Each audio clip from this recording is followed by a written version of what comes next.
sepse dikush mori një farë çlirimi, apo ati vendosi në mëshirën e tia për një diku, apo dikush u shërua, kjo nuk përcakton ecjen tonë personale, vëlla motër. Ecja tonë personale ka të bëjë me llogarinë që ne do t'i japim atit, jo të tjerëve.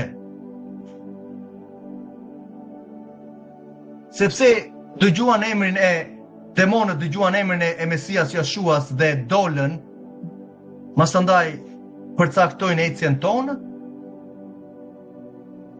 Po çfarë ndodh me atë person që u çlirua?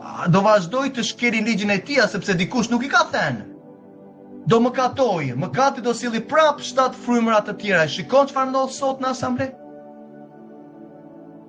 Sepse legaliteti i atit që ndron për jetë, është karakteri i tij. Bëj këtë, do kesh të mirën. Nëse nuk e bën, do kesh masandaj të keqen.